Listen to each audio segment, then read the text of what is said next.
कुछ दोस्तों का कमेंट्स आए हैं और उनका कुछ सवाल है। तो आज इस वीडियो के माध्यम से उस सवाल का जवाब देने का प्रयास करेंगे। तो चलिए दोस्तों शुरू करते हैं। पहला सवाल है, सर मीटर का चार्ज लगता है क्या? कितना रुपया चार्ज होता है? मेरा मीटर ख़राब हो गया था, हम एप्लीकेशन दिए, 1 महीना बाद मीटर आज आया, 1000 रुपया चार्ज लिया, प्लीज़ बताएं सर चार्ज लगता है क्या? मैं बहुत से वीडियो में आपको बता चुका हूं कि देखिए मीटर जो होता है बिजली विभाग की तरफ से बिल्कुल निःशुल्क होता है, बिल्कुल फ्री होता है।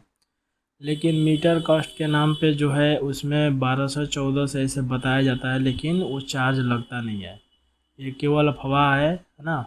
दूसरी बात ये कि आपने 1000 दिया, आपने देखे होंगे कि इसी में कई लोग कमेंट करते हैं कि मुझसे 2000 लिया, मुझसे 1500 लिया, मुझसे 1400 लिया, कई लोग कहते हैं कि मुझसे 500 लिया। तो आप सोचिए कि विभाग अगर चार्ज लेता तो एक ही रेट लेता ना, अलग अलग तो किसी से 500, किसी से 1000, किसी से 2000, किसी से 1400, ऐसे तो नहीं लेता। आप खुद सोचिए। इसलिए विभाग की तरफ से बिल्कुल निःशुल्क होता है, ठीक है। और रही बात कि अगर कोई आपसे ले रहा है, कोई मांग रहा है और आप दे रहे हैं, तो वो अलग की बात है। दूसरा सवाल है कि सर मैंने न्यू मीटर लगाया है, लेकिन उसमें कभी डिस्प्ले आती है, कभी नहीं आती है, कभी ग्रीन लाइट में नंबर शो होता है तो कभी नहीं होता है। मैं आपको बताना चाहूँगा कि देखिए ये वाला जो प्रॉब्लम आप बता रहे हैं, ये 2 कारण से होता है। पहला ये कि नया ही मीटर लगा हुआ है, लेकिन अगर लाइट आपके यहाँ डिम होती है, जैसे जो पावर चाहिए उसको, कई मीटर ऐसे होते हैं जो कि जैसे एसएस का मीटर हो गया, वो अगर लाइट अगर कम रहेगा ना, वोल्टेज कम रहती है, तो उसका डिस्प्ले शो नहीं करता है, ठीक है। तो आप उस हिसाब से देख लीजिए कि आपके यहाँ वोल्टेज जो है वोल्टेज सही है कि मतलब कम है।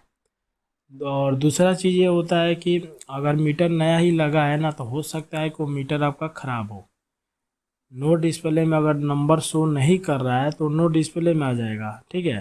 तो आप उसके लिए फिर से आप उसको जो लगा के गया है तत्काल उसको पकड़ेंगे तो फिर चेंज करेगा, और नहीं तो आपको फिर एक एप्लीकेशन दीजिए कि सर अभी हाल ही में मेरा मीटर लगा था और उसका नंबर जो है शो नहीं कर रहा है, वो नो डिस्प्ले में है, चल के चेक कर लीजिए, ठीक है। तो भेज के चेक कराएगा, उसके बाद से आपका हाल ही में जो मीटर चेंज हुआ है उसके जगह पे फिर दूसरा मीटर लगेगा।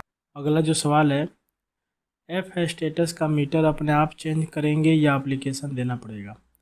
तो मैं आपको बताना चाहूँगा कि देखिए जो एफ स्टेटस होता है उसका मीटर जो आईडीएफ में बना होता है, ठीक है, उसका मीटर के लिए आपको कभी भी एप्लीकेशन नहीं देना होता है। वो विभाग 1 महीना में चेंज कराए या 6 महीना में चेंज कराए, लेकिन विभाग खुद चेंज कराती है। अगला जो सवाल है, लिख रहे हैं कि बिल आईडीएफ में है, कैसे पता करें कि बिल देख के? तो मैं कहना चाहूँगा कि देखिए बिल जब आईडीएफ में होता है ना, तो इस बिल को 2 तरीक़ा से पता कर सकते हैं। आप खुद नहीं पता कर सकते हैं, 2 तरीक़ा से इसको पता करा सकते हैं। जैसे एक होता है कि आपको एसडीओ ऑफिस जाना पड़ेगा, वहाँ पे आप जाकर एसडीओ से पूछ सकते हैं अपना अकाउंट नंबर देके कि सर ये मेरा मीटर किस बेसिस में, किस कंडीशन में जा रहा है, मतलब आईडीएफ है क्या है, वहाँ से पता कर सकते हैं, ठीक है।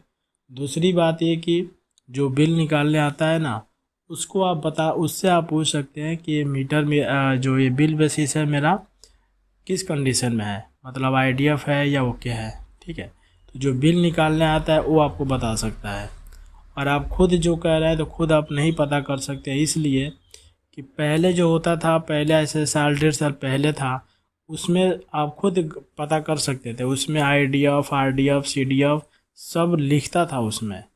लेकिन 1.5 साल से विभाग ने अपना सब सिस्टम चेंज कर दिया। अब क्या है कि अगर आरडीएफ है, सीडीएफ है, आईडीएफ है, तो इस कंडीशन में आपका एवीजी एवरेज बिलिंग करके लिखता है, तो इसमें सारे कंडीशन स्टेटस एफ लिख देगा, है ना। बिल बेसिस आईडीएफ है तो एवीजी लिख देगा, ठीक है। तो इसमें आप खुद से नहीं पता कर सकते हैं। इसको पता करने का 2 ही तरीका है, या नहीं तो मीटर रीडर जो बिल निकालना था वो बता सकता है आपको, और दूसरा एसडीओ ऑफिस जाकर वहाँ पता कर सकते हैं,